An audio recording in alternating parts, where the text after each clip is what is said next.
Donc, je vais vous faire une présentation qui est assez spéculative. Ça faisait longtemps que je tournais autour de ce sujet et j'arrivais pas à trouver de point d'entrée satisfaisant. Bon, j'en ai trouvé un qui est assez spéculatif. Vous avez le droit de trouver ça un peu tiré par les cheveux, il n'y a pas de problème.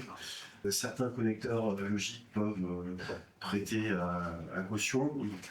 Bon, néanmoins, je pense qu'il y a quand même des choses intéressantes à tirer.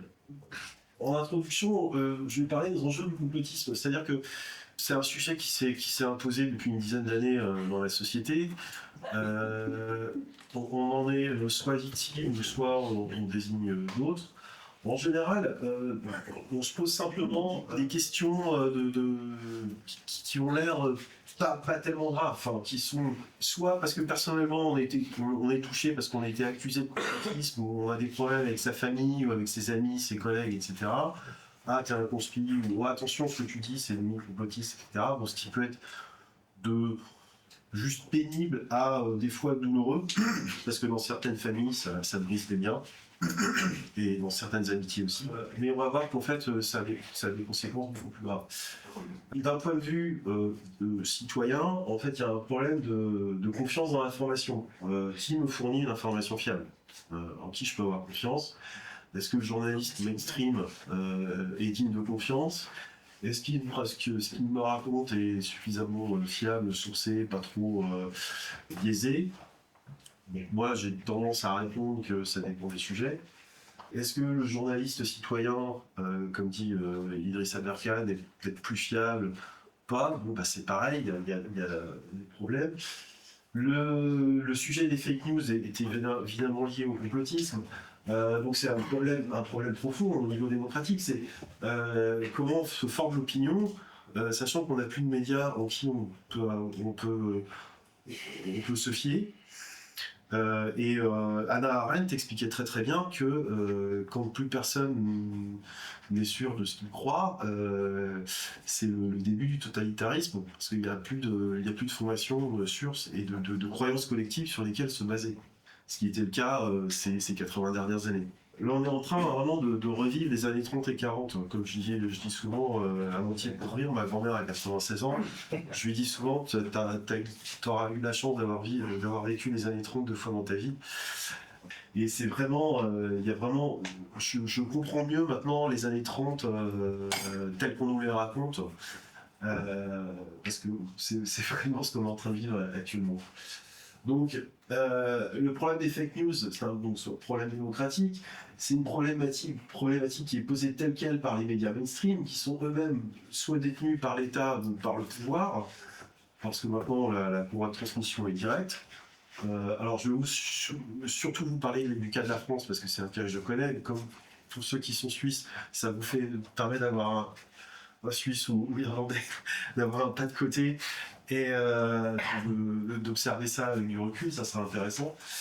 C'est souvent posé en ces termes. Le problème, c'est que ça a des conséquences beaucoup plus graves, parce que le thème du complotisme va avoir des implications légales.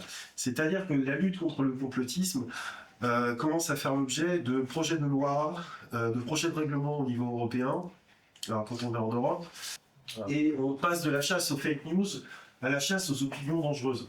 Il y avait une émission sur France 5 c'est ce soir où il y avait une ministre qui avait fait un gros lapsus en expliquant qu'il fallait censurer les opinions dangereuses. Et le présentateur de l'émission, Conan Guénaoff, était complètement effaré parce que il pensait que c'était une théorie du complot et il se rend compte que là, devant ses yeux et ses oreilles, qu'en fait, non, c'est vraiment la vérité.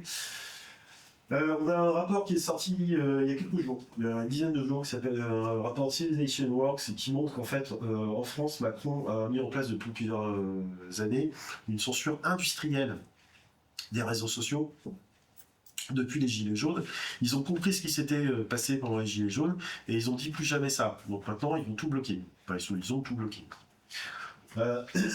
Et donc, comment ça se met en place ? Ça se met en place grâce au cadre européen du DSA. C'est le Digital S, je ne sais plus ce que c'est, Act Service. Digital Service Act, merci. Donc, le Digital Service Act, c'est un cadre qui permet aux États de faire de la censure comme ils veulent. Alors, ce qui est intéressant, c'est que la censure en Hongrie va pas être la même censure qu'en France. En Hongrie, on va plutôt chasser les militants LGBT, et puis en France, ça va être l'inverse. Donc chaque État fait ce qu'il veut. Alors en France, on a des partenaires de confiance. On peut définir des partenaires de confiance qui peuvent nous censurer les réseaux sociaux et dire ça c'est pas bien, ça c'est bien. Donc en France, on a le CRIF, Conspiracy Watch et d'autres associations. Mais le CRIF et Conspiracy Watch, ils sont deux associations d'extrême droite, il faut appeler les choses par leur nom, en tout cas qui soutiennent les partis d'extrême droite. Et donc pendant très longtemps, ces censeurs ont été inconnus, on ne savait pas qui c'était. Donc on avait des trucs qui disparaissaient, des comptes qui sautaient. Pendant la période Covid, c'était une boucherie. On a YouTube France qui a dit en commission parlementaire devant les députés français que oui, quand le ministère nous appelle, on censure. Donc comme on n'a pas trop le droit, que c'est pas trop légal de censurer la vidéo, on la shadowban, c'est-à-dire qu'on fait en sorte que la viralité de la vidéo s'effondre. Et alors, ce qui est hallucinant, c'est que le type de YouTube France, il est là, limite, il se plaignait devant les députés. Ouais, je commence à avoir marre. Moi, j'ai tel ministère. Si vous pouviez me définir un interlocuteur unique qui me dit quoi censurer, etc. Discrètement, parce que c'est pas légal. Ça serait mieux. Enfin, vous voyez au point où on est, quoi. Et alors le clou du spectacle, c'est le projet de chat control de la Commission européenne. Alors là, le projet de chat control, c'est en gros fini la cryptographie sur vos messageries. Là, on va pouvoir tout lire. C'est pour lutter contre les pédophiles. Protéger les enfants. Protéger les enfants. Oh, c'est tellement mignon. Donc, on a par exemple le ministre danois de la Justice qui a fait une interview. Nous devons rompre avec l'idée erronée selon laquelle tout le monde a droit au nom de la liberté civile de communiquer via des services de messagerie chiffrés. Je le rappelle à toute force utile, la Déclaration universelle des droits de l'homme, l'article 12. Nul ne sera l'objet d'une immixtion arbitraire dans sa vie privée, sa famille, son domicile ou sa correspondance. Ni d'atteinte à son honneur et sa réputation. Toute personne a droit à la protection de la loi contre de telles émissions ou de telles atteintes. Alors, en tout cas en France et en Europe, la Déclaration universelle des droits de l'homme, c'est au sommet du droit. D'ailleurs, j'espère que s'ils votent un truc pareil, bon là c'est mal barré parce que ça a commencé à gueuler et ça commence à se savoir.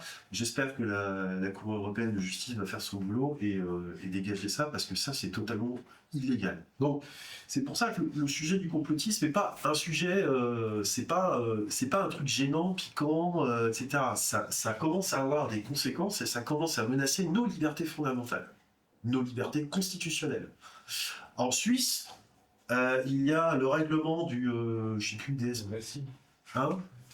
je sais plus comment ça s'appelle, le règlement des postes, je sais plus quoi, où là c'est pareil, ils veulent faire comme chat control, une espèce de tuyau de surveillance des messageries. Donc d'ailleurs il y a Proton qui a fait, puisque c'est ça, nous on se bat, salut, on va aller en Norvège. Vous voyez, c'est un mouvement mondial. Alors aux États-Unis, Trump et Vance sont liberté d'expression, premier amendement, tout ça. Bon, ce qu'on voit bien, c'est que la censure qu'avaient mis en place les démocrates se retourne dans le sens et tout le monde s'auto-censure. C'est vraiment là on rentre dans une période qui est très très très dangereuse. Il va falloir que nous les citoyens on soit mobilisés, que on pétitionne, on signifie bien qu'on ne soit pas d'accord. Bon, ma présentation, on ne va pas vous parler de ça, mais c'était vraiment pour situer l'enjeu de cette notion de complotisme qui au début, moi pendant longtemps, me paraissait comme un truc irritant, et là je me rends compte que c'est un truc carrément ultra dangereux parce que nos libertés constitutionnelles sont en jeu sous prétexte de lutter contre le complotisme. Alors, le complotisme, est-ce que c'est un moyen d'imposer le totalitarisme? On pourrait le penser, c'est un terme infamant. Une sorte de pilori sociale et intellectuelle. Une mort sociale, des complotistes, tu n'es pas capable de penser, tu es stupide, tu n'es plus capable d'être rationnel. Donc on te décrédibilise, tu es banni des sanctuaires de la crédibilisation. Alors on peut citer les journalistes qui ont été bannis de ces fameux sanctuaires, les médias, publications faisant autorité, tout ce qui est médias audiovisuels, presse, etc. On a plusieurs journalistes comme ça qui n'ont plus accès parce qu'ils ont des opinions complotistes. Alors, définition contre eux de la parole raisonnable, et définition de nous contre les gueux, hein, parce que il s'agit de ça en fait.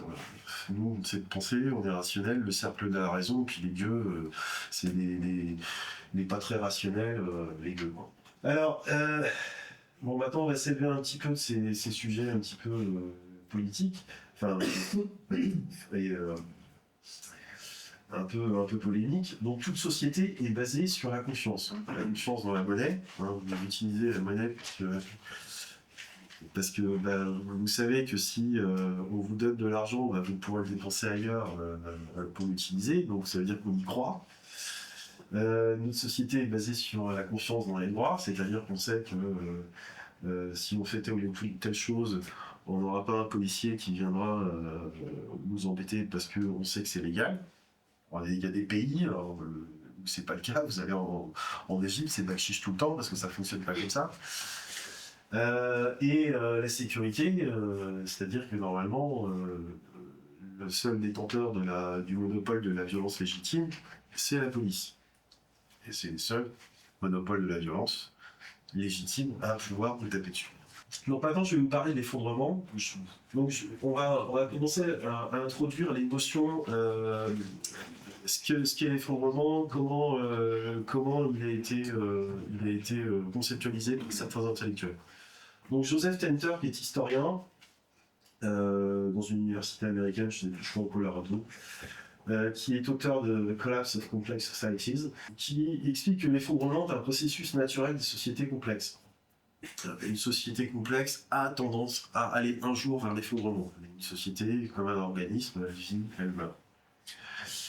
Et lui, sa grande thèse, c'est qu'elle survient lorsque les coûts de complexité dépassent les bénéfices qu'elle apporte. C'est-à-dire qu'il y a un moment où, en fait, la complexité s'agrandit. La complexité, c'est la division du travail, par exemple. C'est-à-dire que on peut modéliser la complexité d'une société en comptant, en regardant le pourcentage de personnes qui sont dédiées à la production de nourriture.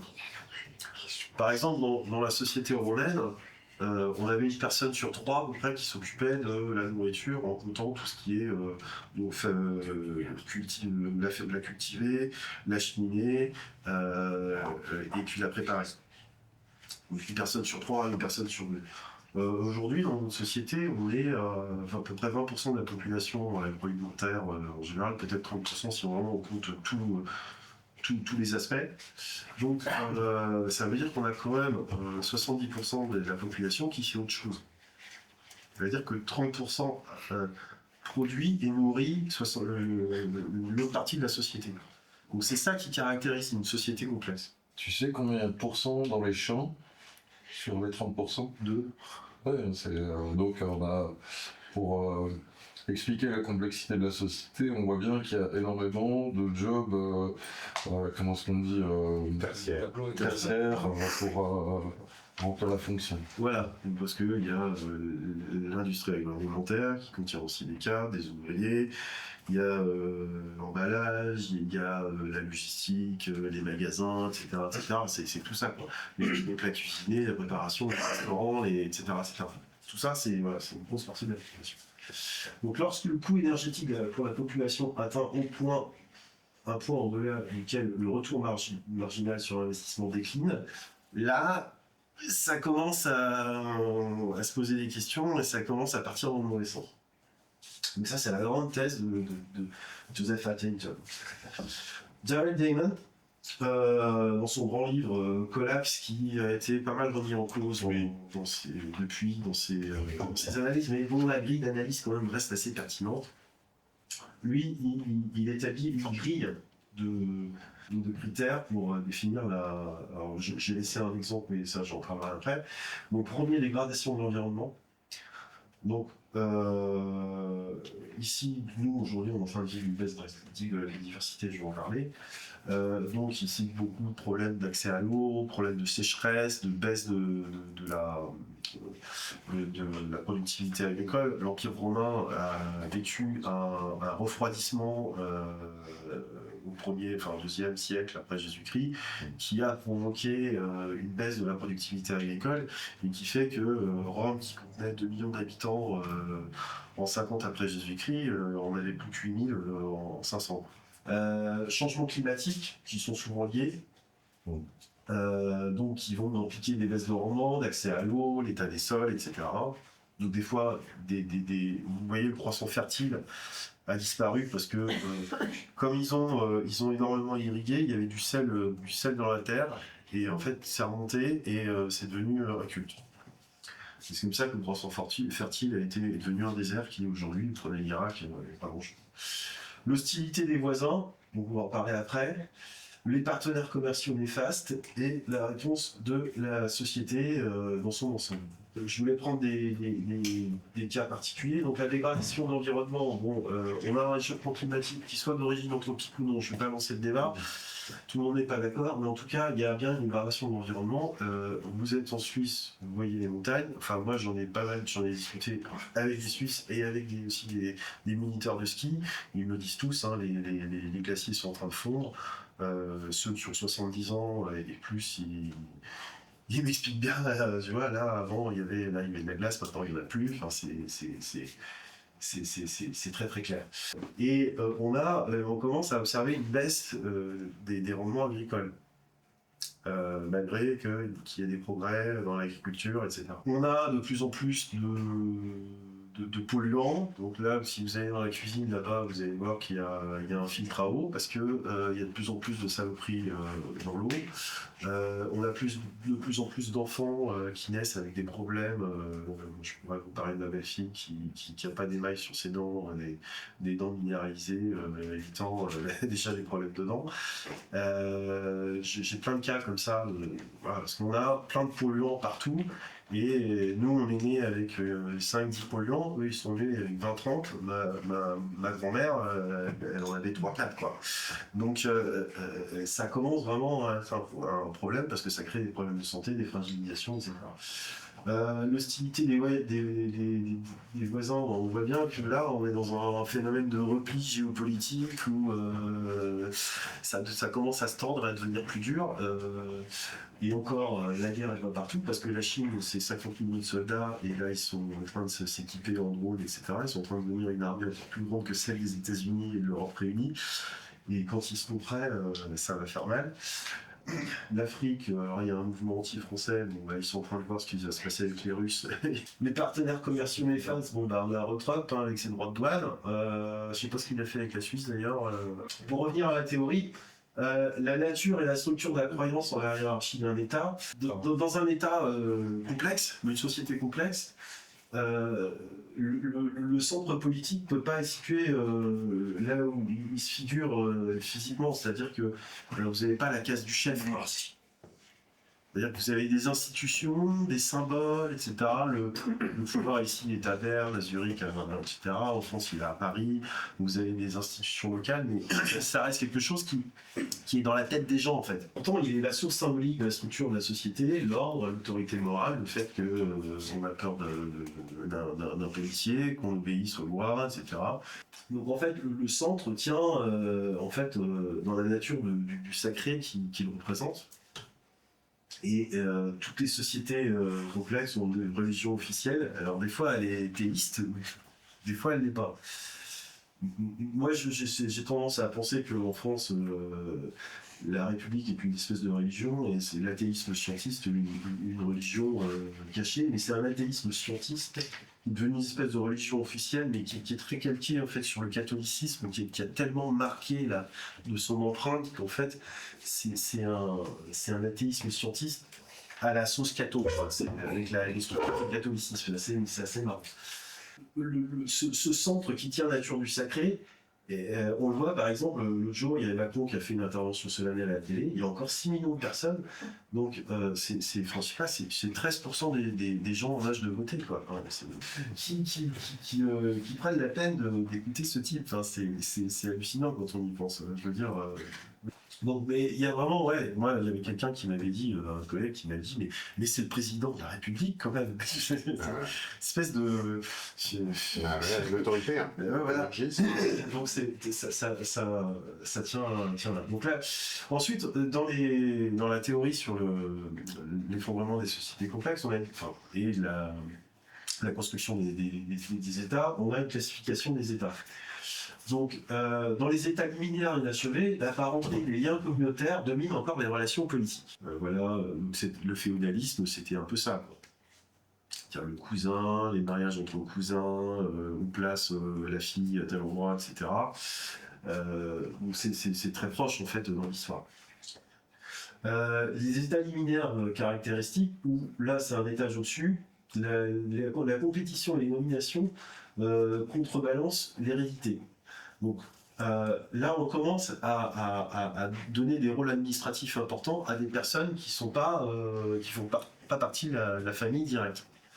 Donc on peut quand même avoir la représentation du pouvoir au niveau monarchique qui va rester en famille, mais on commence à avoir des fonctionnaires qui, eux, ont appris les meilleurs. Et dans les états liminaires transitoires, la parenté devient marginale. Et dans les états achevés, la division du travail est basée sur la compétence. Et voilà, on est vraiment dans une société, le plus haut niveau de société complexe. Sur l'érosion de la confiance sociétale, ça, je ne vais peut-être pas assez insister là-dessus, sur le fait qu'on a une perte de solidarité collective et une fragmentation sociale. Ça, on va en parler parce que ça devient important. Des modèles de démocratie défaillants, c'est ce qu'on est en train d'observer.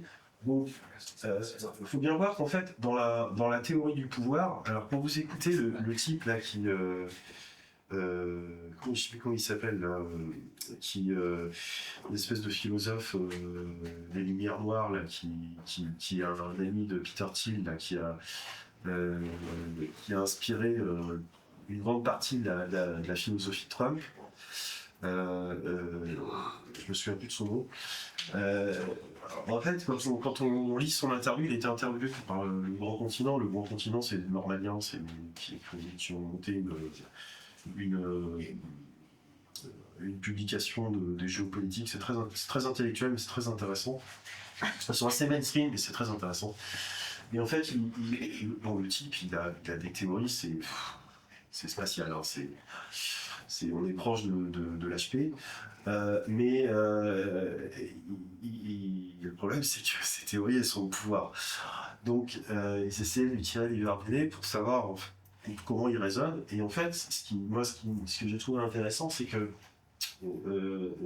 fait, on a cette grande différence de conception dans les théoriciens du pouvoir, ou chez les politiciens qui réfléchissent un peu. C'est-à-dire qu'il y a des gens qui considèrent que l'efficacité dans une société doit être l'objectif principal, doit être la fonction de fitness, c'est-à-dire l'objectif, le moyen de comparaison la mesure qui permet de dire si une telle politique est bonne ou pas. Et on a d'autres conceptions selon laquelle l'efficacité ne doit pas être une mesure parce que ce sont des conceptions beaucoup plus démocratiques, parce que c'est le peuple qui doit décider, même si en théorie ça a l'air délirant. Donc par exemple, c'est pour ça que je dis que en Suisse c'est un peu ce système-là, c'est-à-dire que le peuple décide et personne n'a des critiques, c'est idiot. Alors les Suisses me diraient que c'est pas tout à fait ça, j'imagine, mais bon, ça s'en approche. C'est-à-dire assez bien, par exemple, il y a eu une adaptation sur la coupe des cornes de vache. C'est-à-dire, en termes d'efficacité, ça paraît complètement idiot. Mais voilà, il y a quelques types qui ont estimé qu'il fallait que les gens votent dessus. Ça a failli finir dans la Constitution, c'est dire. Donc c'est vraiment une notion où on n'est pas là pour gouverner selon une mesure d'efficacité. c'est les gens qui définissent ce qu'on doit appliquer au pouvoir. Alors évidemment, c'est imparfait, mais c'est une logique de pensée qui est différente. Dans les systèmes européens, donc en France et partout ailleurs, c'est le citoyen, tu es un enfant, l'élite est plus intelligente que toi, et c'est ce qui est bon pour toi. Donc on a vu Giscard il y a 50 ans, qui avait modélisé que le peuple avait un niveau scolaire de 3e, donc en France 3e ça veut dire t'as 14 ans, et donc il s'adressait aux gens en imaginant s'adresser à une classe de 3e. Il le prenait vraiment pour des débiles. On était la plupart panés, mais ça s'est à peine arrangé là. Donc les indices d'effondrement en France et aux USA, je reviens un peu à mes moutons sur l'effondrement. Donc en France, dans les années 60, les énarques étaient compétents et choisis par rapport à leur aptitude et leur dévouement bien commun. On sortait de la guerre, et il y avait un pays à reconstruire et il y avait une volonté collective. Les élites administratives et entrepreneuriales étaient relativement distinctes. Aujourd'hui, et ça, ils sont choisis pour servir de gatekeeper à la corruption. Ça, j'en parlerai parce que c'est très intéressant dans le cadre du complotisme, parce qu'il y avait une discussion sur TV entre Juan Branco et Greg Tabibian, qui est le type de Je suis pas content TV, là, c'est un espèce d'humoriste un peu facho et lui, ce qu'il expliquait, c'est je ne peux pas imaginer que soit les élites sont incompétentes et ça j'y crois pas, ou soit en fait elles nous en veulent et elles font exprès. Et c'était Juan Branco qui avait expliqué non, c'est pas ça en fait. Ce qui se passe, c'est que comme ils sont entièrement concentrés sur la corruption, ils sont plus là pour être compétents, ils sont là pour vérifier que la corruption fonctionne bien dans le bon sens. Et que l'argent et le pouvoir aillent au bon endroit pour servir leurs intérêts. Donc la compétence devient secondaire puisqu'ils sont plus là ils sont plus sélectionnés pour leurs compétences au poste. Alors, malgré tout, en plus, on a une endogamie dans les sphères de la haute société qui augmente, c'est-à-dire qu'on commence à avoir une espèce d'endogamie entre les énarques et les familles des milliardaires. Donc en fait, on est dans un processus de passage d'un état achevé à un état liminaire caractéristique, voire achevé. Donc je vous renvoie à ces slide-là. Où en fait on a la société qui se complexifie. Donc ça c'est le sens du progrès. Et ça, c'est le sens de l'effondrement. Bon, là, c'est ce qu'on est en train de vivre un peu partout. Et d'ailleurs, si vous intéressez à ça, il y a le dernier bouquin du regretté Grébert, qui bureaucratie qui explique comment des années 60 à aujourd'hui l'élite en fait elle est passée on va aller sur la lune à on va mettre en place un contrôle sur la population pour pas qu'elle se révolte et pour que nous on puisse retirer la servir à nos bénéfices. Donc on a cette situation-là, on a vraiment une régression, et en bas, on a un désinvestissement du collectif, la génération Y au travail. Alors, moi, j'ai des retours de DRH, c'est une catastrophe. En gros, ils veulent plus de CDI, ils partent au bout de 2 mois parce que ça leur plaît pas. Il n'y a plus aucun investissement dans l'entreprise. Après, on les comprend, ils ont vu leurs parents se faire violenter par, je vais être gentil, par les entreprises, donc bon, ils n'ont aucune confiance. Désaffection du vote, on a des phénomènes de rejet d'agents du recensement en France. On commence à avoir des agents du recensement qui se font jeter, quoi, alors que ils toquent à la porte. C'était impensable il y a 10 ou 15 ans, quelque chose comme ça, impensable. Et là, on a plein de radars qui sont pétés, etc. On commence à vraiment avoir une population qui accepte plus, quoi. Donc, maintenant, je vais passer à ce qui structure un petit peu ma théorie spéculative. C'est l'utilisation du modèle de Kelber-Ross pour comprendre comment se situe le complotisme et l'anticomplotisme dans la société. Enfin, et les gens qu'on classifie d'anticomplotistes et qu'on classifie comme complotistes.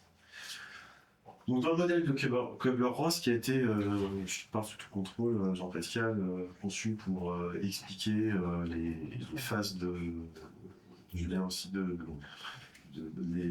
C'est l'acceptation de la mort, les soins palliatifs. les soins palliatifs. Voilà. Donc, on a plusieurs phases, le déni, refuser d'accepter l'évidence, c'est un choc, je vais mourir. Colère, acceptation du nouveau paradigme, mais en mode contre, c'est pas possible. Voilà. Négociation, tentative de revenir en arrière, est-ce que si je fais ça, etc., je vais pouvoir m'en sortir. Voilà. La dépression, l'information est acceptée, la personne elle les en parler, et acceptation, la personne apprend à vivre en paix avec le changement de paradigme. Donc, on va voir que c'est... Enfin, moi, ça me semble important pour comprendre ce qui se passe. Donc, caractérisation sociétale et psychologique du complotisme. J'ai un point de vue assez, peut-être, qui n'est pas le cas de tout le monde, chez les gens qu'on qualifie de complotistes. Et pour moi, le complotisme est quelque chose qui existe réellement. C'est-à-dire qu'il y a vraiment des gens qui ont une vision paranoïaque de la société, qui croient vraiment qu'on leur en veut, etc. C'est vraiment... Moi, le complotisme, je l'observe depuis une quinzaine d'années grâce à l'RDP. J'ai commencé par l'RDP, etc. Et on a vu quand même, avec Grimaud et tout ce qui tourne autour des sacrés spécimens quand même. Donc, faut quand même admettre que ça existe. Hein. C'est pas qu'un stigmate inventé qui n'a aucune réalité. Voilà. Donc, on va commencer par l'étymologie, donc du latin conspirare, respirer ensemble, partager le même souffle et le même secret. Au Moyen-Âge, la notion évolue vers une alliance secrète de deux ou plus personnes pour un objectif commun. Mais c'était neutre comme définition. Et à la période moderne, 17e, 18e siècle, ça acquiert un sens machiavélique. Et dans le sens où là, c'est vraiment c'est pour faire quelque chose de négatif, c'est mal vu. Alors c'est pour ça que moi, mais comme toi, Jean-Pascal, je pense que les anti-conspis et les conspis doivent être placés sur une courbe de Gauss, décrivant le niveau de paranoïa. Et ce qui est assez marrant, c'est que c'est assez linéaire avec la population impliquée. C'est-à-dire que on a les cas extrêmes, là, on a la majorité de la population, et puis on a les cas qui sont Entre deux, mais Des écarts-types. entre deux, mais sains d'esprit. Entre deux, mais sans esprit. Voilà, c'est ça. Deux écarts-types, c'est exactement la différenciation de la population. Donc, quand je disais que pour moi les complotistes existent, on a ici les rapidiens, les platistes, les QAnon, les types qui croient au Pizzagate, enfin tous ces trucs, tous ces théories complètement débiles, différentes. Et de l'autre côté, on a les anti-conspis, donc tous ceux qui sont à la télé. Donc les Reichstag, Mendès France, Julien Pan, Samuel Saké et compagnie. Mais alors le problème, c'est que eux, ils sont sur Internet et ils racontent des théories complètement folles. Ah oui, pardon. Mais eux, ils sont à la télé et c'est eux qui font la prescription de ce qu'on doit penser. Et c'est eux, et Reichstag et Mendès France, je vous parlais du DSA européen, c'est Conspiracy Watch, c'est eux. Donc c'est eux qui définissent ce qui est censuré ou pas dans les médias sociaux. Donc ces gens-là ont vraiment un pouvoir. Et ils sont vraiment dangereux, parce que c'est deux gros fachos. Alors, moi j'ai observé quelques conspis, mais les vrais, hein, donc ceux que je classe là, quoi, à peu près là. Ça varie de là à là, quoi. Il y a un peu des deux. Donc c'est-à-dire, ils n'ont pas totalement tort, mais en même temps, il y a quand même un pied bien délirant. Donc, j'ai remarqué pas mal de choses assez intéressantes. Donc, contrairement à ce que disent les anti-conspis, c'est pas des gens stupides. Ce sont des gens souvent très intelligents. mais avec une intelligence métastasée, c'est-à-dire qu'ils ont une vision du monde simpliste et ils ne voient pas les effets de structure. Alors, je vais vous parler des effets de structure parce que c'est important. Donc, je vais bon en parler, mais je vais quand même les définir. Les effets de structure, c'est quelque chose qui est défini dans les sciences sociales. C'est-à-dire qu'une institution, la structure d'une institution, les règles juridiques, les règles qui structurent une société, une organisation, etc., produisent en fait des effets émergents qui émergent de la structure. C'est comme une fourmilière. Voilà, l'effet de structure le plus parlant, c'est la fourmilière. La fourmilière, c'est vraiment l'effet de structure le plus caractéristique et typique qu'on puisse... parce que quand vous prenez une fourmi, c'est complètement stupide à la base, une fourmi. Mais c'est incroyable ce qu'une fourmilière est capable de faire. Donc c'est là qu'on voit que l'intelligence, en fait, c'est du réseau, parce que l'intelligence émerge, en fait, d'un réseau entre fourmis. Donc l'effet de structure, c'est pareil, ça émerge d'un réseau d'humains. Donc ils reconnaissent ou méconnaissent l'existence d'effets de structure. Ils adhèrent à une société hiérarchisée. La société est pyramidale, et c'est très bien comme ça. C'est très marrant, c'est-à-dire que chez tous les complotistes que j'ai étudiés, ce qui est assez fascinant, c'est les gens qui adhèrent à une société hiérarchisée, la société pyramidale, ça leur va très bien. Alors c'est pas des gens qui sont dans un mode, en fait, je voudrais être dans une société plus démocratique, une espèce d'utopie. Non, jamais. Donc il y a une colère inextinguible contre les élites autoproclamées, c'est viscéral, hein, la colère. Donc, et c'est très bien expliqué par le livre d'Emmanuel Anison sur l'affaire Brigitte Fournier. Donc, Emmanuel Anison, c'est une journaliste du Nouvel Obs, donc elle est vraiment très mainstream.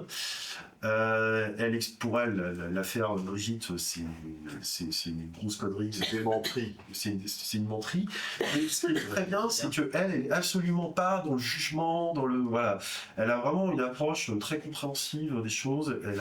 Elle a jamais insulté personne. Et elle a essayé plutôt de comprendre ce qui se passe. Et elle, sa conclusion, c'est que à force de mentir aux gens, les gens ne croient plus à ce qu'on leur raconte. Et elle dit, nous, collectivement, nous, les journalistes mainstream, les politiciens, on n'a qu'à s'en prendre qu'à nous parce que c'est de notre faute. Donc c'est assez intéressant, sa conception des choses. Et elle explique très bien qu'il y a une colère, elle voit ça comme pattern de commande. Dans ceux qu'elle a étudiés, qu'il y a une colère contre les équipes.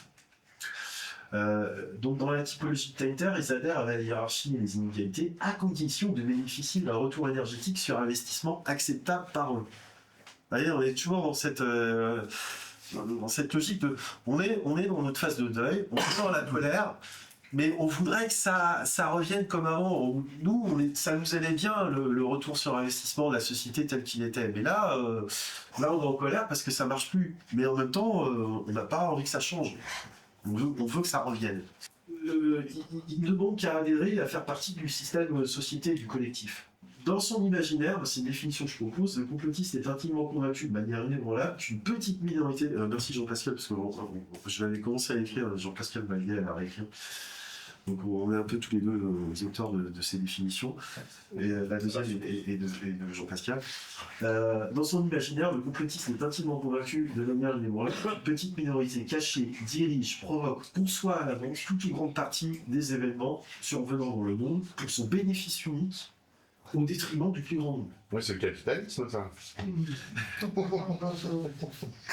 Non, le capitalisme, c'est un... Marx décrit le capitalisme comme un mécanisme, un effet de structure, en fait. Et c'est très intéressant parce que tu as des types, des anticomplotistes complètement tarés, qui pensent que le marxisme est un complotisme, parce que justement, pour eux, il n'y a pas d'effet de structure. Donc forcément, si tu en arrives là, c'est que tu es complotiste. Justement, c'est un sujet. Attention, la folie n'existe pas en psychiatrie, c'est un terme péjoratif pour désigner un ensemble de symptômes. Ça, c'est important aussi. Donc si le complotisme est une folie, c'est la folie de l'hypothèse unique. Et des gens, ils veulent une hypothèse unique. Donc quand on se met ça en tête, on voit en fait la différence entre cela et cela.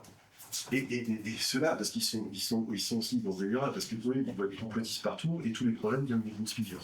Le positionnement psychologique du complotiste, c'est une théorie que je propose. Dans la phase de deuil, rappelez plutôt, le complotiste est dans la phase 2, la colère. Il souhaite revenir à un status hanté. Il est parano parce qu'il a vécu un choc émotionnel de dissonance cognitive quand il a pris conscience que sa conception du monde est fausse. Donc la conception du monde dans lequel la hiérarchie fonctionne, la pyramide sociale c'est très bien, tout fonctionne. Moi j'ai un retour sur investissement énergétique profitable pour moi, tout va bien. Et là, ça marche plus. Ma conception du monde est fausse et je dois continuer à fonctionner dans le monde et à vivre avec les autres. Donc il y a une dissonance cognitive parce que ça matche plus, quoi. Ça colle plus. Donc l'aspect paranoïaque est présent chez pas mal de ces adeptes. Et ça comporte souvent un sentiment, voire un délire de persécution. Donc toute la cause vient de ils sont méchants, ils nous en veulent, ils nous veulent du mal. Alors que des tarés qui soient en mode gueux, ouais, c'est des gueux, etc. C'est sûr que quand on prend un bâton, c'est typique. Moi en ce moment, je bosse au ministère des Affaires étrangères. Vous avez plein de hauts fonctionnaires qui sont très bien, hein, qui veulent faire avancer l'intérêt général, qui essaient de faire leur boulot correctement. Donc c'est pas une généralité, ça dépend. Mais pour eux, en plus comme ils vont pas voir dans la réalité comment ça se passe. En général, ils sont sur leur petite vidéo. Ils entretiennent ce sentiment de persécution. Et donc, un peu ce que je disais avant, le métastase du mental, on a une construction mentale hyper élaborée pour étayer son délire. Oui, mais tu comprends, là, il a fait ça, parce que comme ça, avec une stratégie, c'est super alambiqué, ça va très loin. Et je me suis moi-même déjà fait avoir par ce genre de truc, donc ça peut arriver à tout le monde et il faut faire attention. Donc le complotisme n'est pas un idiot, je vais en parler après, c'est important, mais il est trop intelligent au sens du mental de l'intelligence logique. Donc, comme je disais, les anti-conspis et les conspis sont deux extrêmes de la courbe de Gauss, sigma de 5. Donc si on prend sigma de 5, ouais, à peu près là. Ouais, voire 2 de 5. Entre sigma 1 et 2,5, on a des non-conspis qui se font traiter les conspis par les anti-conspis et les conspis qui se font traiter les non-conspis par les conspis. Si vous arrivez à suivre. Je vous laisse ici tranquillement. Donc, dans les discours sur le complosophisme, on n'admet jamais qu'il y a de vrais conspis. Moi, c'est un peu ce qui me dérange. C'est pour ça que je tenais aussi à rappeler ça. Parce qu'il faut aussi faire le ménage chez soi et il faut être vigilant à ne pas tomber dans un biais ou dans un autre. Alors, là je vous en ai parlé, donc la courbe de Gauss de la paranoïa et de la population. Ça on l'a déjà vu. Alors, l'anticomplotiste dans ce modèle. Alors, lui il est en phase de déni. Tout va bien, il n'y a pas de problème. La société marche bien. Les élites font leur boulot, elles veulent le bien de la société, tout va bien. Donc ils refusent d'accepter que les institutions et élites puissent être fondamentalement faillibles, puisqu'on est plus intelligent, nous on sait, on est certes plus la raison, donc c'est pas nous le problème. Mal orientée, porteuse de logique systémique néfaste, donc la corruption n'existe pas, voire perverse ou psychotique, parce que cet été je discutais avec une psychiatre belge qui a fait un tour à l'ordre des médecins pour essayer, pendant le Covid, en plein cœur de la répression pour limiter la casse, et elle me disait les institutions sont passées d'un mode névrosé à un mode psychotique. Bon. C'est ça le fait majeur actuellement. J'ai des exemples frappants très proches de moi. L'anticomplotisme est généralement dans une situation, sociale où le système d'avantage l'a avantagé. Alors il fonctionne en rationnel plafonné. Alors le rationnel plafonné, c'est une fonction, tu vas peut-être en parler tu vois, dans ces jours. J'en ai parlé un peu tout à l'heure, les systèmes, les degrés d'accès à la réalité dont parle Bhaskar sur Hypnomagie. Voilà. Où vous avez le pré-rationnel, c'est la pensée magique, on est dans la psychose, c'est l'enfant qui va expliquer le monde en imaginant les liens qu'il ne comprend pas parce qu'il n'a pas l'instruction. Le rationnel plafonné, c'est ceux qui confondent la carte et le territoire. C'est-à-dire qu'ils pensent que les systèmes référentiels ont toutes les réponses sans se rendre compte que il y a des limites dans nos institutions. Les Julien Pain, etc., dont parle Pierre-Alexandre, où la vérité, on la connaît. Ceux qui la rejoignent pas, c'est parce que c'est des débiles qui sont dans la superstition. Et ils confondent la carte et le territoire, comme l'a très bien expliqué Guillaume. On doit choisir sur une carte si on maintient les bons angles ou les bonnes distances, et on n'aura pas la même carte. Donc la carte peut nous donner un outil pour nous déplacer dans le monde, mais ne représente pas exactement la Terre sur laquelle nous vivons, parce qu'elle est ronde et que la carte elle est plate en 2 dimensions. Et les rationnels plafonnés, c'est ceux qui vont considérer que la carte est la réalité. Comme ça, ils ont des réponses. Et ils vont qualifier de complotistes ceux qui sont dans le 3e état, à savoir la transrationalité. C'est ce que j'expliquais tout à l'heure, c'est les gens qui ont conscience des limites de nos connaissances et qui seront plus prudents. Donc qui seront dans l'incertitude, ce que les gens, les rationnels plafonnés ne supportent pas. Et le rationnel plafonné, il a des heuristiques, vous entendez souvent parler, du type, si c'était vrai, un chercheur l'a découvert. Si ce que tu dis est vrai. Ou alors, si l'expert n'a pas de réponse, c'est que ça n'a pas été étudié. Ou alors, le consensus scientifique. Mais le consensus, c'est pas le consensus scientifique, etc. Voilà. Et, comme disait Jean-Pascal, le rationnel plafonné, si t'es pas d'accord avec lui, c'est que t'es pré-rationnel. Donc, tout ce que je disais sur le complotiste est un dieu, etc., parce que, pour eux, le complotiste ne peut être que pré-rationnel. Ils ne comprennent pas, ils ne savent pas ce qu'est la transrationalité, donc ils ne peuvent pas comprendre. Donc un complotiste est forcément un débile qui est pré-rationnel. Et il le détaille comme, voilà, je trouve une explication, ça me convient bien. Donc c'est pour ça qu'ils ont ces discours vraiment méprisants, etc., qui énervent tout le monde, et il y a des chercheurs qui disent non, on a arrêté parce que c'est super contre-productif, parce qu'ils voient bien qu'en fait, c'est faux, ça marche pas. Donc la position d'intérêt complotiste. Je suis un entrepreneur du complot. Alors là, je vais faire une petite incise parce que je vais vous présenter une petite vidéo. Donc sur les réseaux conspi, les vrais conspi, mais quand on était un peu branché, le Covid, tout ça, on l'a forcément, enfin, on est beaucoup à l'avoir vu. Il y a une petite vidéo qui est passée à un moment. Et ce que je vais vous montrer, en fait, il y a une vidéo qui est passée sur les réseaux, et vous allez voir qu'en fait, ce qui s'est passé, c'est qu'il y a eu dans cette vidéo, il y a eu un petit montage, petite coupure, qui change complètement le sens. Donc je vous montre. Donc vous allez voir Bourla, PDG de Pfizer, et Schwab, le fils de SS, qui est le chef, maintenant il n'est plus d'ailleurs. Démissionné pour corruption il y a 3 mois. I think it's really cool. Donc ça c'est la vidéo que vous avez trouvée sur les réseaux complotistes.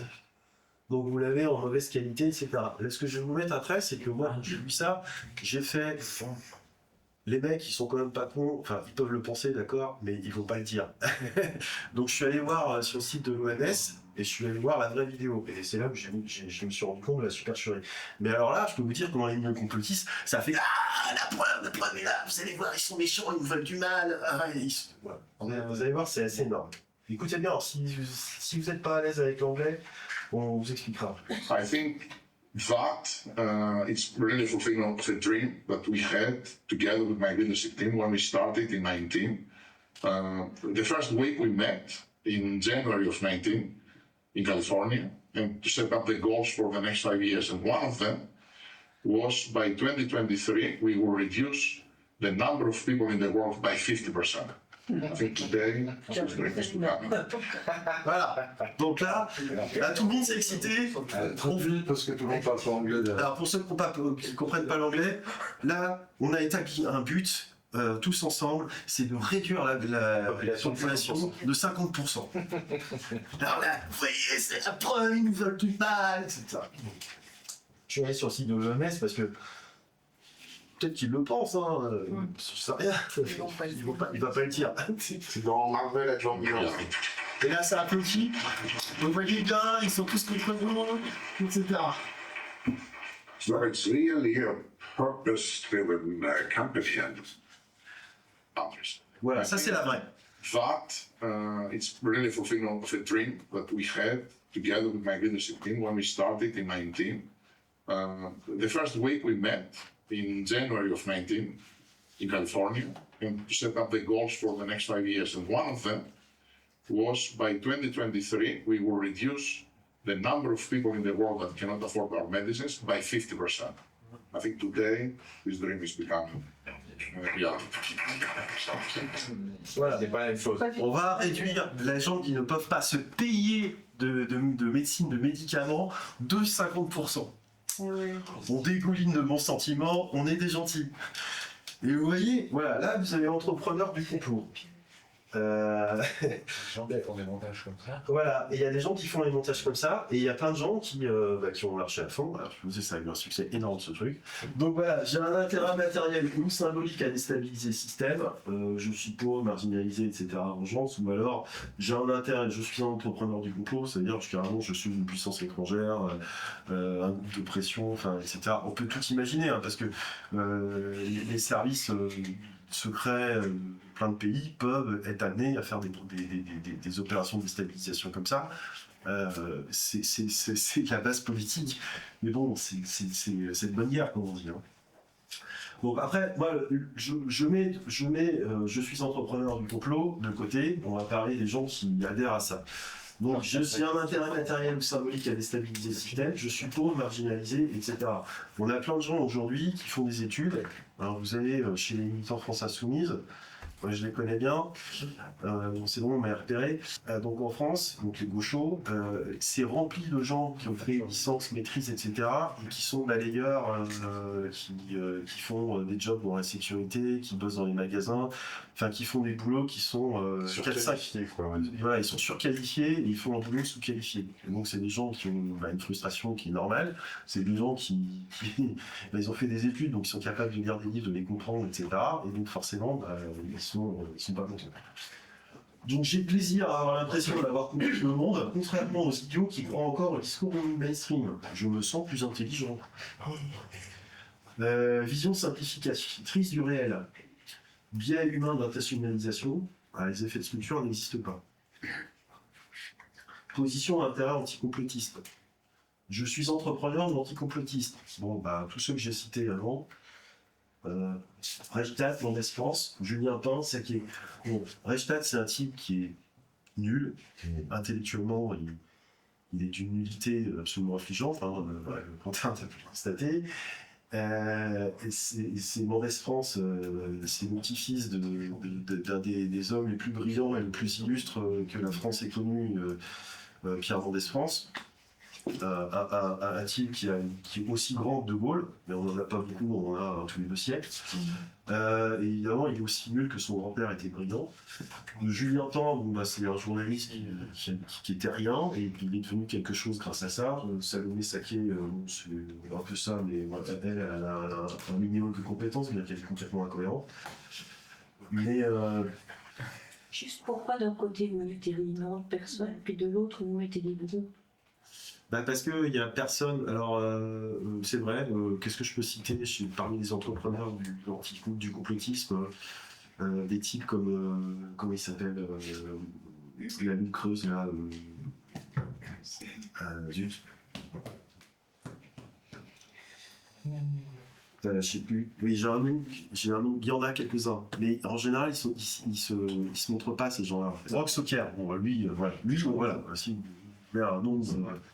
Mais c'est encore différent le proc parce que je crois qu'il sait qu'il dit des conneries, mais il fait du pognon avec. Ouais. Oui, c'est un entrepreneur du complotisme. Il va utiliser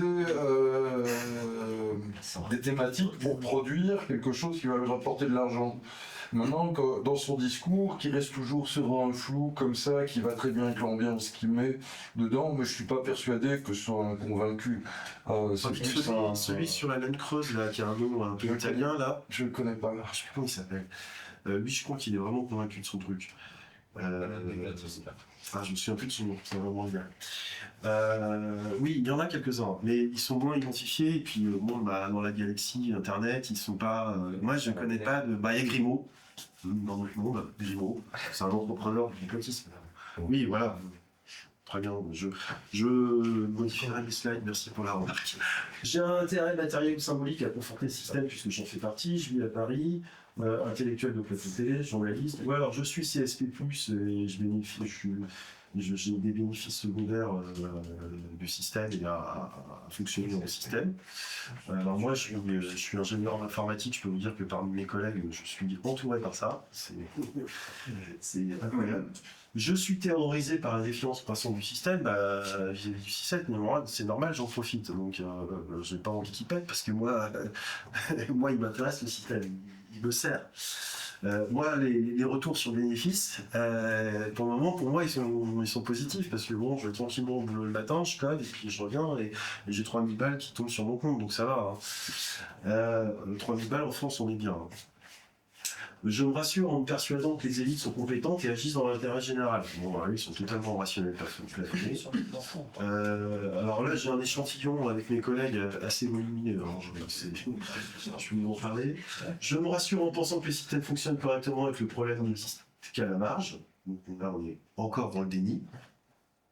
Je me rassure en me persuadant que je suis plus intelligent que les gogos qui croient à des idéologies complotistes, rationnels, plafonnés, versus transrationnel, les gens rationnels plafonnés croient taper sur les gens en mode très rationnel. Alors qu'en fait, ils sont souvent en transrationnel. Je me gosse en disqualifiant des pans entiers de la population, la pyramide du mépris. Les Parisiens méprisent les cadres provinciaux, qui méprisent les beaufs provinciaux, enfin ce qu'on appelle beaufs, etc., etc. Puis après, en dessous, il y a les Noirs et les Arabes. Voilà. Donc, le positionnement selon le modèle de Kübler-Ross, voilà. Donc, je refuse d'accepter que les institutions ou les élites puissent être fondamentalement faillibles, corrompues, mal orientées, porteuses de logiques systémiques néfastes, mécanismes de défense, rationalisation, minimisation, renvoi des critiques vers les extrêmes ou vers une supposée irrationalité des complotistes. Phase de déni. Alors, il y a un point que j'ai pas creusé dans mon préparation. Je vous ai parlé beaucoup de, c'est très important. Et puis, en fait, c'est là-dessus que je suis parti à la base sur la non-reconnaissance des effets de structure. C'est que parmi les anticomplotistes, vous avez énormément de néolibéraux, de libertariens. De là parce que pour les libéraux, les effets de structure n'existent pas.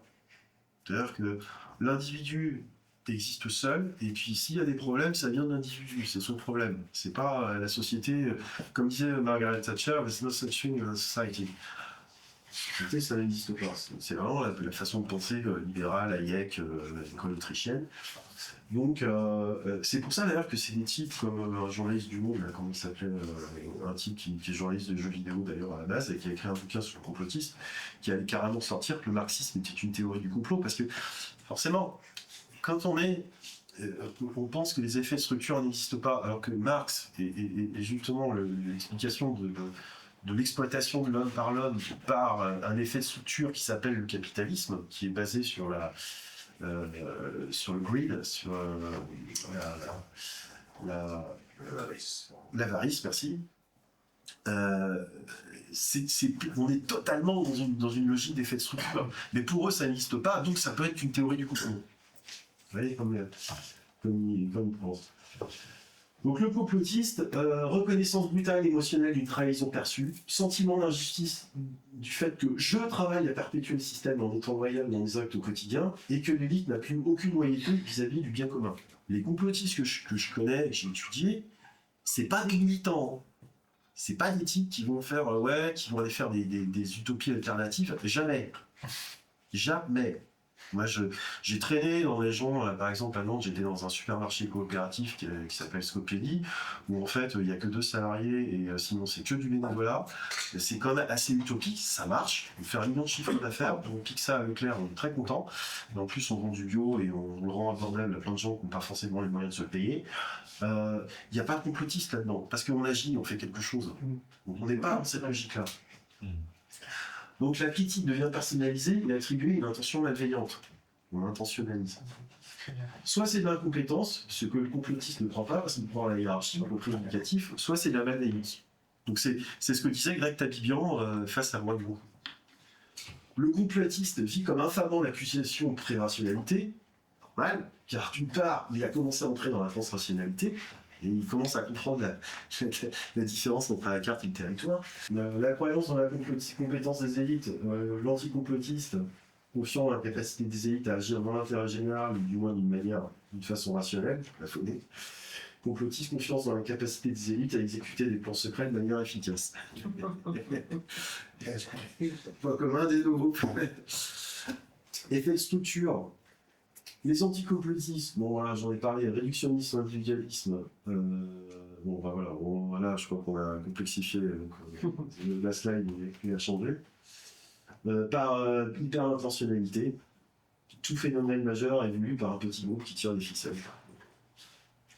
PA, de quoi est-ce que tu classerais ce que Edward Snowden a révélé au monde entier? C'est complexe comme question. Ça. Il l'a prouvé, là, de quoi. Oui, c'est prouvé. Là, il a prouvé que les élites, en fait, complotaient dans notre dos de manière voulue et intentionnelle. Moi, j'appelle ça la raison d'État. Alors moi, il se trouve que ma sœur a fait sa vie aux États-Unis et que j'ai un beau-frère américain. J'ai discuté avec lui de ces sujets-là. Alors c'est assez marrant, parce que je s'entends bien avec mon beau-frère. Et en fait, j'avais une grosse discussion à l'époque là-dessus avec lui. Et on en était arrivé à la conclusion que, de toute façon, un État puissant, on arrive forcément à ce genre d'extrémité parce que c'est la raison d'État. C'est la conclusion de la conversation, on en a discuté pendant longtemps.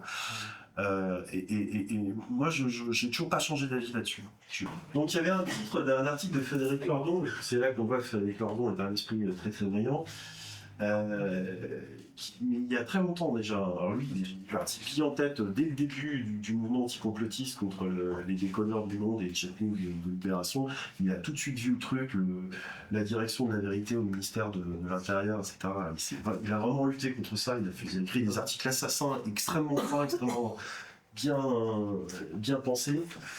Et oui, il explique qu'il y a un moment, il est arrivé à cet article-là, c'est le titre de l'article, le complotisme des anticomplotistes, où il explique que les anticomplotistes vivent dans un monde, les élites autoproclamées, de complots locaux. D'ailleurs, c'est des gens, ils essayent de se piquer la place, tiens, moi je veux devenir chef de la rédaction, donc attends, je suis en train de attends, moi je sais pas, je veux devenir chef de la banque, etc. Donc c'est des gens en fait qui sont, c'est un milieu qui est extrêmement pyramidal, il y a beaucoup de pouvoir, et donc les gens ils essayent de se piquer leur place. Et puis, ça c'est une des croyances que j'ai, c'est-à-dire que le système sélectionne des psychopathes. Un système hiérarchique sélectionne des psychopathes parce que vous avez, pour arriver à un certain niveau, vous êtes obligé de tuer.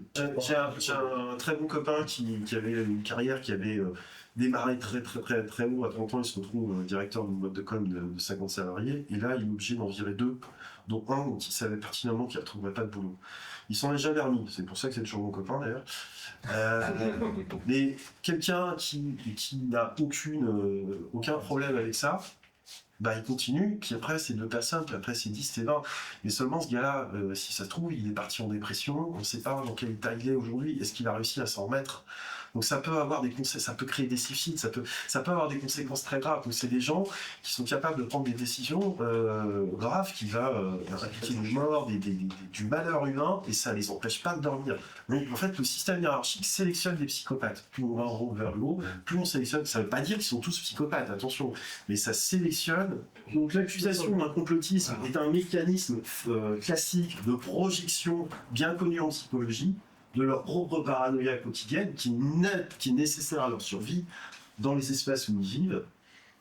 Seuls les grands fous survivent, comme j'écris, sur la population des gueux. Donc, alors, et là, ça vient des accusations d'Elian. Alors, celle-là, je l'ai adorée. Alors, ça, c'était notre ami Julien Pain, un des princes de l'anticomplotisme, qui a dit les gens qui croient à l'accident de Wuhan, donc c'est-à-dire qu'ils croient qu'il y a eu un accident dans le laboratoire P4, qu'il y a eu un accident, le virus s'est échappé par accident.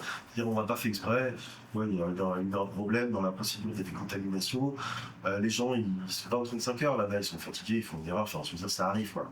L'erreur est humaine. Mais c'est complotiste de penser que il y a eu un accident. Donc, la non-intentionnalité devient une intentionnalité. Ça montre à quel point ces mecs sont tarés, quoi. Synthèse, donc, je te rappelle les concepts. Les anti-complotistes sont dans le déni, phase 1 de Cover Bros, refusant de voir que le système contribue du mal de façon structurelle et non intentionnelle. Les complotistes sont dans la colère, attaquant ce système en lui attribuant une intention malveillante consciente. Les deux se rejoignent sur surestimation de la compétence centrale et sur une incapacité à penser les effets émergents, contrairement à ce que montrent les effets des sciences sociales. Donc Dieu, Durkheim, Foucault, Milton, Engels, etc. Et toute notre société est basée sur la confiance, monnaie, droit, sécurité, etc. et affirmation. Si ces acquis sont remis en cause, on rentre dans la fuite du deuil. Tout est faux, tout est juste, on gérer sa vie sans généraliser. Qu'est-ce qu'on fait? Et est-ce qu'on peut adhérer à une société comme ça? En ouverture et solution, c'est une ouverture très bisounours. Je vais m'expliquer pourquoi. Tant qu'on restera dans l'ego, la peur et l'intérêt, on n'arrivera pas à s'en sortir. Parce que l'ego étant basé sur la peur, on sautera toujours d'une peur à une autre. Donc en fait, il n'y a que des relations basées sur le cœur, l'entraide, non des relations basées sur des systèmes moraux juridiques. Comme disait Nietzsche, la morale c'est un ensemble de règles, on s'applique à soi-même, la moralité c'est celle qu'on applique aux autres. Donc moi je suis très méfiant vis-à-vis de la moralité. La morale pour moi c'est quelque chose de personnel. Donc l'adhésion basée sur l'ego est fragile. Ça nécessite une éducation en investissement spirituel, ainsi qu'un travail sur soi, un travail psychologique, d'observation et de propre analyse de ses peurs et de ses traumatismes qu'on a vécu. Et je peux vous dire pour l'avoir vécu que c'est beaucoup plus de joie au final, même quand on a commencé très mal dans la vie.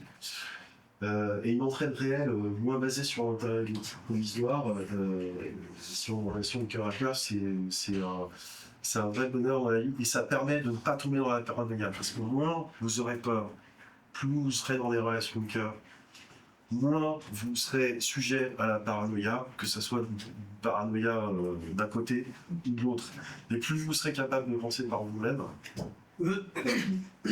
et moins de peur, moins de paranoïa, plus de capacité à observer ses propres pulsions. Et donc on arrive à être meilleur et on arrive à être beaucoup plus rationnel en fait. Parce que la rationalité, ça n'existe quasiment pas. C'est-à-dire que la plupart des gens se servent de la rationalité pour justifier leur émotionnel. Donc plus on travaille vers la libération de soi-même, plus en fait on acquiert une rationalité parce qu'on se fait moins avoir par nos propres émotions qui vont utiliser le mental pour trouver un raisonnement logique qui en apparence tient debout pour prouver que notre émotion est véritable, ils sont méchants, ils m'en veulent, etc. Ou alors non, tout va bien. Voilà. Merci.